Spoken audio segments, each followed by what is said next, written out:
I think the granting of anonymity, which they have said, didn't come up front. It only came after they read the piece, verified the identity of the person, and were comfortable that this person knows what he or she is talking about.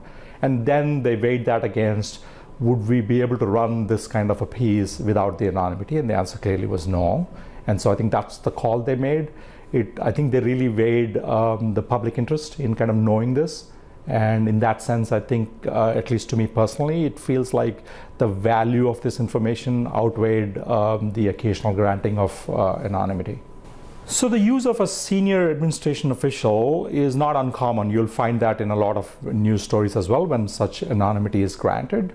And there's a reason why it's a little bit broader, because you don't want, after the fact, somebody being able to pinpoint that person.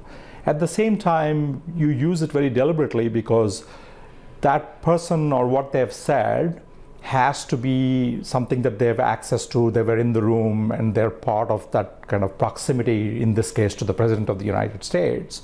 So I think it was, I assume, thought through and covers a broad enough thing that you can't identify somebody, but is narrow enough to make sure that the person actually has first-hand knowledge of what's happening. If somebody writes and wants anonymity, but writes in such a way that people can identify who that person is, it shouldn't be up to the New York Times to give that extra layer of protection. It should be up to the writer to make sure that he or she is not outed. I think in news stories, they're clearly like a much higher threshold, and the only time you would want to do that is if that's the only way you can get a piece of information that is relevant and important, and it's kind of, you've vetted the source. In opinion writing, obviously there's a bit more of a leeway, but again, it's at the discretion of the op-ed editors at the Times. And again, they have really not, most newspapers have very rarely done it. Does it cause significant challenges to journalism? I think it adds, for example, the president has been very vocal about kind of classifying certain brands, particularly the New York Times, as fake news and false news. It gives him perhaps more ammunition to go to his base and say, I told you so.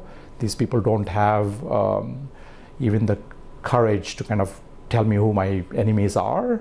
So in that sense, that could reinforce the 30% of this country that might believe what he's saying.